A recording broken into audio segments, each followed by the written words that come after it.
Okay, good morning, everybody. Everybody's well. Happy Friday. Hope you're doing great. Great to be with you again. What an incredible week. Thanks so much for joining us wherever you are. I just feel so honored that we're together. A little close to the screen today. Let me move back a drop. We've been talking a lot about this concept of not being enough, of being at that wall. It's funny how this works.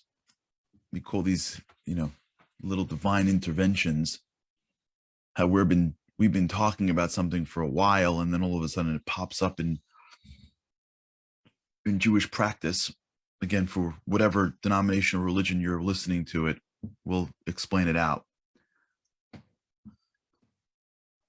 Suk's Torah portion, actually, we're going to be talking about this today on Timeless Lessons, actually is very much tied into what we've been talking about for the past few weeks. Just in case we didn't think there was a source for this. Just in case you think this was you who stands at a wall and says, I'm not enough. This is how it goes. This is actually the most fundamental error that humans have been making since we received the Torah on Mount Sinai. This is the fundamental Jewish error. It applies to everybody. So in this week's Torah portion, there's the story of the Jewish people that are now traveling through the desert. And they get up into the banks of a land called Canaan, which is the modern day Israel. And God says, ready to roll? Doesn't say it like that, but that's how I interpret it. Ready to roll? And the Jews say, well, I don't know. We have to take a look. Understand, let's just use this in our language. Let's understand the stories of the spies that you may have heard of regardless of your religion or your background. The Jews are they're in the desert now. They're not at the border with binoculars, right? They're in the desert. Tents, there's a well and water everywhere. There's manna from heaven. There's clouds of glory, right? They're chilling, they're taking walks, they have it, they're learning Torah. I don't know what they're doing, but they're okay. They're protected, right? The clouds of glory surrounded them and protected them. It's 68 degrees. They're on a desert experience. They're in a hotel in the desert, antiquity style. They're on a Passover program. They're not at the border. So when God says, take over, go conquer Canaan, it's your land. I'm giving it to you. I'm God around this place. Their initial reaction was, whoa, let's check this out. Let's go to the wall, right? Let's use our language a little bit. Let's go to the wall. Let's get close to the wall. Now, this is where, for those of you who've been paying attention, this is literally what we've been talking about. Doer, commentator. Remember what we spoke yesterday? Doer, commentator. These guys roll into Israel to check it out. And they come back and they say, all right, we're going to die. Yeah, there's no chance. There's giants and there's cities that are fortified and these massive fruit. Look at this place. It's ridiculous. It's we're like a bunch of Jews. You know what I'm saying? We can't get on the field with these people. We're going to get rocked. Imagine pulling a bunch of kids out of yeshiva and playing football against a real football team. Are you kidding me? Sack, concussion, next quarterback. There's no chance. And the entire nation listens to these guys and basically listens to these holy people and cries that it's over. We're never going to go in. Now, if you remember what we're talking about, there's two layers of this that actually is taking place in the story of the Jewish people. That is one of the most fundamental stories in our entire history, because we are told and taught that it's this story and this sin that is the reason why we are still not, so to speak, living in the time of redemption. It's the source of all of our problems. I'm not making this stuff up. This is straight out. The next few holidays that are coming down the pike, I hope not, are fast days. That's what's next. Coming up next are fast days to commemorate ultimately this particular sin. This was the story that is at the source of the fast days. Like, this is the problem. Someone emailed me last week and said, I feel like everything we've done on the boost has been a lead up to this. And I'm like, maybe, yeah, I think you're right. This is it. This is the core. We're now, in the center of the world. And the Jews are faced with this incredible wall called conquering the land of Canaan. And they send in commentators to come back and give a report. The report's the booth, right? It's the booth. We're going to die. There's no way. Look at the instant replay. We're slaves. We don't know how to fight wars. We've never been trained. We're weak people. We don't know how to do stuff. There are giants in there. Like, you guys out of your mind? There are giants in there, like real dudes.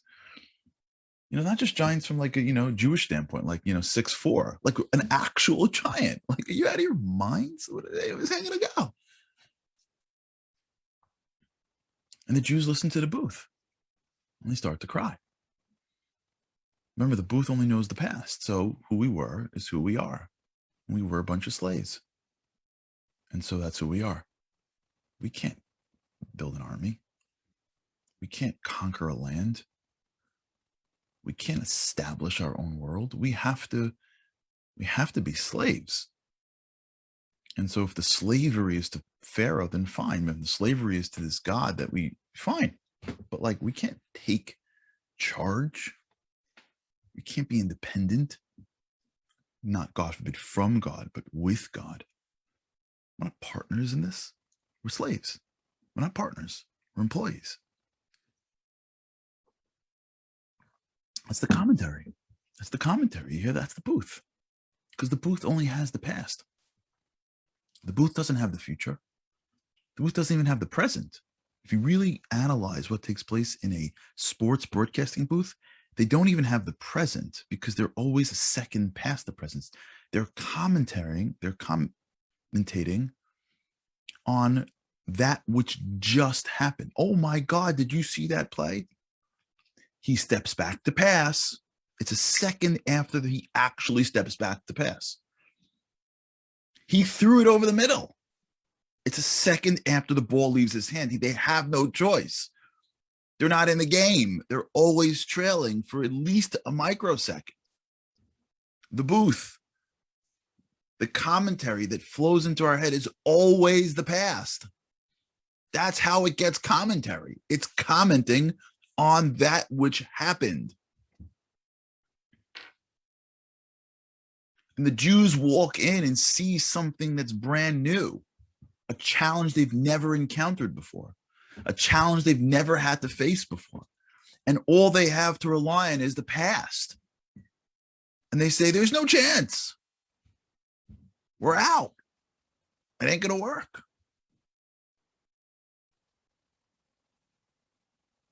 Why?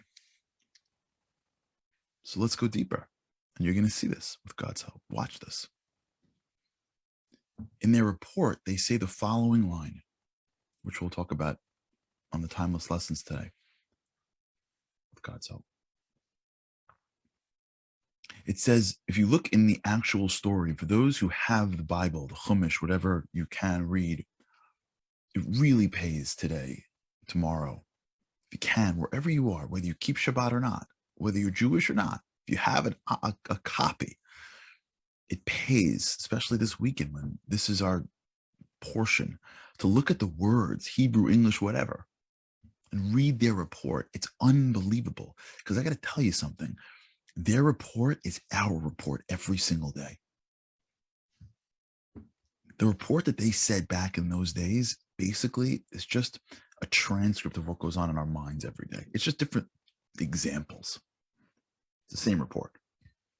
It's the same report. The land is great. You always start off with like, yeah, that'd be amazing if, but there's always a huge but in there. They're giants. Fortified walls. It's too hard. Can't do it. Too hard, right? I'd love to. Think of your own reports. I'd love to be this spouse, friend. I'd love to start this thing. I'd love to learn this new thing. I'd love to move to this new thing. I'd love to, but it's too hard. The walls are too hard. There are giants against me. No? Is that not our report? If you read to the end of their report, to the end, you find something fascinating. You ready for this? If it's so obvious that you can miss it. It says, V'nihi be'einenu kechagav. Like, by the way, they say, we were in our eyes, for my Israelis and for people that speak Hebrew, you're with me, V'nihi be'einenu kechagavim, like grasshoppers. V'chein hayu be'einehem, and so we were in theirs. Listen to these words slowly, because this is it. We were in our eyes like grasshoppers, and so we were in theirs. We don't know what they think of us. We were in our eyes like grasshoppers. I felt not enough. So we were in theirs. So I must not be enough. The reason why I am threatened by you when you said good morning, or when you asked me a question, was because I am in my eyes not enough. So then it must be in your eyes I'm not enough. The reason why I'm so offended by you, or I'm so threatened by you, or I'm so frustrated by you, or I'm so mad at you, is because I don't feel like I'm enough. So I'm projecting that insecurity on you and how you feel towards me. They didn't take a poll to the giants as to whether these spies were enough. They were spies. The whole goal of a spy is to not be recognized. So they didn't know what they thought of him, because it would be weird to be like, hey, by the way, we're the country that's going to conquer you. Like, you think like we're like enough? No, I feel like I'm not enough. Isn't that what we've been talking about? I am not blank enough. I walk into this new promised land in which God himself, who I just was able to take a revelation in. We're not talking about slaves that were sitting for 210 in radio silence, and then this happened. We're talking about slaves that are eating manna every single day. We're talking about a nation that lives in the clouds of glory, that sees miracles every second. We're talking about a nation that stood at a mountaintop and had a revelation of God.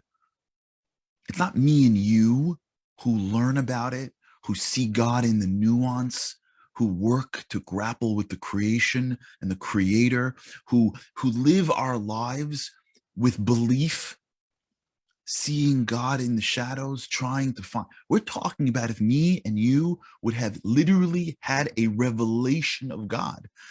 Mass revelation, not I slept, I woke up and I'm like, oh my gosh, there was God. I'm talking about me, you, and all of our friends came out of this mountain and been like, did you see that? Yeah, I did. Holy cow, was that God? Yeah, it was God. Holy cow, we just saw God. That's what happened. That's what we're dealing with. That's what we're talking about. It means that in the morning, we wake up and go down the block. We don't go to the cabinet and it says Kellogg's. We don't go to work and the boss hands us a check and we go, of course it comes from God. That's what we grow with. We're talking about they wake up in the morning and they go down the sand dune road and they see a portion of manna. And they go home, and at night they try to save a little bit, and then it rots. And it's Friday morning. We're not just waiting for the Friday morning. I got to go commute. With Friday morning, they get double. We're talking about they're living and breathing in the miracles of God. And God's like, you got this. God is like, you got this. Yeah, me, the guy who's feeding you. If I didn't think you got this, I would just stop sending you manna for 2 days and you would die. If I wanted you to get killed, like, I'm God. You're in the desert. There's a lot of easier mechanisms that I can use. Like, I don't know, booking out for a week. Try keeping a nation alive in the desert without me for a week. I could take a vacay. When I come back, you'd be dead. If I needed to pull a game, I didn't have to have you go into a nation and get killed in battle. I'm God. You could do this. No, we can't, God. I'm not enough. That's what happened. I mean, of course, these are holy people. I'm a nobody. This is the generation that saw the world. I'm just telling you, I'm talking about people. I'm talking about words on a page. I'm not, God forbid, commenting on human beings. They're beyond what I could ever have dreamed to be. And of course, every layer of those souls are deeper and deeper and deeper. I'm just giving you one surface interpretation of it. And the reason why it is memorialized, I believe, in Torah is because it applies to us every single day. Every day we wake up in the morning and God's like, yeah, I got you. Yeah, that soul. The reason why your eyes are open is because of your soul, my friends. I gave that to you. I gave that to you. And if I wanted to knock you out, I'd knock you out. Yeah, the whole thing, like breathing and walk, all that stuff. Mm-hmm. Safety, security, yeah, the stuff you have that you didn't realize you had before you left the house this morning, all of that, that's me. I gave that to you. And if we learned one thing over the past year, God's like, yeah, I can take that away. And no one can stop me. Yeah, I know you think, but you're wrong. The world is really paralyzed. The world's really less competent than you think. Smart people, God bless them. I'm with them, I'm telling you. Every day I give you a promised land to conquer. Every day you got promised lands to conquer. It could be your own temptations. It can be how you treat people. It can be work, school, home, wherever. Every day you stand at the banks of the next stage of your promised land. And you know it because you know you want it, but the giants are big. And you go in and you say, I'm a grasshopper. I'm not enough. This is the wall that we've been talking about. It's right in the core book. They saw a wall. They said, I'm not strong enough, smart enough, resilient enough. We're not enough. I'd rather live with the pain of who I was than go to the pain of the unknown. Is that not the story of the spies? Is that not the story of our lives? Is it not what we've been knocking at? Period. And God says, yeah, I got that. Here's how it's going to work, my friends. How about you stop thinking for 10 seconds? Can you do that? Do you mind? Like, do you mind if I don't know, you trust me? Just, can you shut down the commentators? Can you just mute those guys for a couple seconds? Is that cool? Just go in. Just go. And you see the one man that stood up. A man named Caleb. Kalev. He was the descendant of Judah. The antecedent, if that's the right word. Or the predecessor, not anti is after. The predecessor of the kings. He got up and you know what his answer to the spies were? I'll say it in Hebrew and we'll close with this. Bo na'alev v'nirashno. So let's go do this. Ki yachal nuchala. Because we can. Because we can. I'm not arguing on the commentary. You're staring at a board. Now it's time to do. You can do this. Put your hand through the board. Make that phone call. Stop listening to the commentary. It's a story of our spies, story of our people. It's a story of our people. Since the beginning, it's a story of our redemption and destruction. It's a story of our lives. That's the beauty of Torah, by the way. It looks like it happened a long time ago. If you're reading it, it's because it's happening every day. Story of our lives. If we're reading it, it means we have a power that's available now that comes into this world. Let's use this Shabbat, this weekend, regardless of your background. Let's go. Let's go. Stop listening to that commentary. Let's go. Let's do. Find your promised land this weekend. Do something. Go take the hill. This isn't going to happen. But smarts. But when we start knowing when to turn into our doers and start believing there's something inside us, we end up pushing forward and conquering the promised land. All right, we'll talk about this. It's something that's been on my head to talk about, that I want to talk about with God's help next week. This idea of not enjoying the wins. We'll get there. Until then, have a wonderful weekend. Good Shabbos, Shabbat Shalom. Remember that we're still dealing with the sins of the spies. Maybe we can be the generation, although they were the greatest. I'm not judging them personally, just judging the words on the page. Maybe we can be the ones, the generation that fulfills and fixes that sin. Shabbat Shalom, everybody. With God's help, I cannot wait to see you again next week. Have a great weekend.